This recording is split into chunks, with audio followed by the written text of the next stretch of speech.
Sempre na função, na contenção, cuspindo fogo igual Charizard. Fazendo papo de... हेर्नु यो चाहिँ यो ताल हो एउटा सानो जनहरूको लागि यसमा फिसिङ गर्ने मान्छेहरू टन्न हुनुहुन्छ सब बल्छी थाप्नेहरू यति सुन्दर यति रमणीय जङ्गल छ यो तपाईहरुलाई देख्नलाई नि खुब मजा आउनेछ आज हामी यसको पुरै जङ्गलको भिडियो सकेसम्मको जहाँसम्म आफू घुम्ने त्यो ठाउँको सब खिचिए छौं हेर्ने यति राम्रो त्यहाँ माछा खोज्दै हुनुहुन्छ उहाँहरु त्यो चुलमा छ कि भनेर यो दाउराको बारीहरु जङ्गलमा घुम्नुको मजा छुट्टै छ आनन्द चिसो हावा चलिरहेको छ एकदम मनै एकदम खुसी हुने गरी देख्न सक्नुहुन्छ त्यो राम्रो यो अघि हामी वहाँ तल गइएको थियो जहाँ हामीले माछा समाउनको लागि गरेको थियो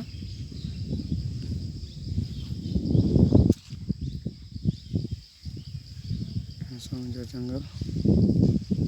यति राम्रो रमणीय जङ्गल छ एकदम यहाँ आएर बसेपछि आनन्द मात्र प्राप्ति हुन्छ यसमा शान्त चराचुरुङ्गीको आवाज त्यसपछि यो टिलमिल टिलमिल ताल एकदम आनन्द आउने ठाउँ देख्न सक्नुहुन्छ यहाँ बसेर यो मुढा यस मुढामा म बसेर आनन्द उता तालतिर हेरिरहेको हुन्छु हेर्नु होला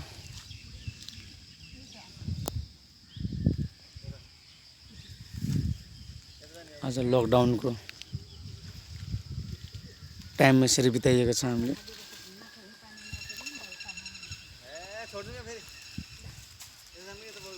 हेलो गाइस आज हामी तपाईले देख्न सक्नुहुन्छ आज हामी यहाँ माछा मार्नको लागि यहाँ आएका छौं यो जंगलमा माछाहरु हामीले समाउन परिरहेका छौं यहाँ भाइ छ यो माछा समातिरहेको छ हामीले जाल छापे हामीले अब माछा समाउनको लागि यो पानी बाँध थुनेर पानी सुकाउँदै छौं यहाँ अब तपाईले देख्नुहुन्छ यहाँ माछाहरु गरिरहेको छ यहाँ माछा उफ्रेछ रे यहाँ कि माछा तपाईलाई पनि देखाउन छौं यता हामी पानी यो खोल्सा देख्न सक्नुहुन्छ पानी आज हामी फिसिङ गर्दै छौं आज यो जंगलमा ठुलो जंगल छ वरिपरि हेर्नुहुन्छ यो निकै ठुलो जंगल हो यो नेपालकै ठुलो जंगलमा पर्छ यो जंगल देख्नुभएको छ हामीले पानी थुनेर माछा मार्नको लागि पुरै पानी थुनेर गरिरहेका छौं आज हामी अब कतिसम्म सक्सेस हुन्छौं माछा समाउनको लागि तपाईहरु हेर्दै रहनु होला तपाईहरुलाई हामी सबै देखाउने छौं यो माछा एउटा भर्खर उफ्रियो यहाँबाट माछा हामी आज यो सानो ताल थियो यसलाई सुकाएर मार्न लाग्यो हामी यो कसमा यति रमाइलो जंगलले यति शान्त आनन्द कुनै कोलाहल छैन तपाईहरुले देख्न सक्नुहुन्छ एकदमै ठुलो जंगलमा हामी यो लगभग हामी बीचमा छौं यो जंगलको यो लकडाउनको बन्दले गर्दा घरमा बस्दा बोरिङ भएर हामी माछा समाउँछौं भनेर आएको हो अब हामी कतिसम्म सफल हुन्छ के छ त्यो माछाको हो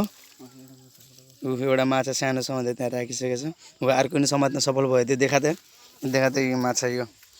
खुट्टामा मेरो माछा समात समात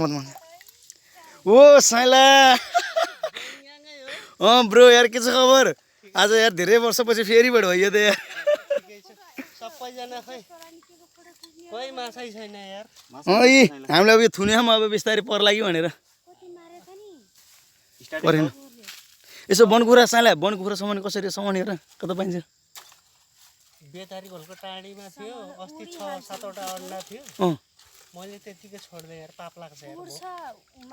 कुखुराको अन्डा म समारेर म त्यो अन्डा त्यहाँ छ भने भनौँ न म बरु त्यो बेतको झाग छ नि उतापट्टिको त्यो भन्दा उतातिरको त्यो खोल्सोमा छ के अझ पनि छ हैन त्यो अन्डा लिएर जानु पर्यो त्यसलाई उसमा राख्नु पर्यो त्यो ह्याचिङ गरेर निकाल्नु पर्यो हुन्छ भनेपछि कतिखेर जाने होला कतिखेर फर्किने हो ग्याङै गर्छन् यतातिर अब घरै छैन ए ल एकछिन है त अनि अब हेर्दै जानुस् अब हामीले माछा अब यो पानी सुक्दै जानु लाग्छ माछा अब यहाँ उफ्रिने क्रम छ त्यति माछा समात्न हामी सफल भयौँ। एउटा माछा भाग्न लाग्यो समात्यो हो त्यो माछा हो।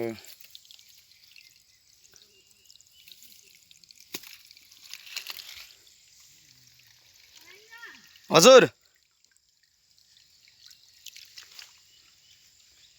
माछा यो जङ्गलमा अब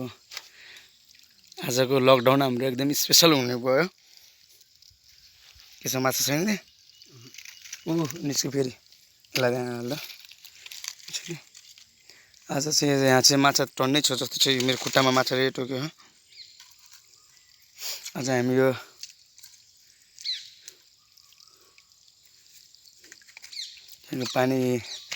पानी उता कतिको सुक्यो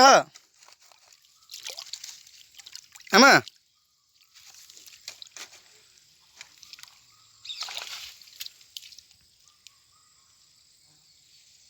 हामी हेर्दैछौँ के माछा हेर्दैछ।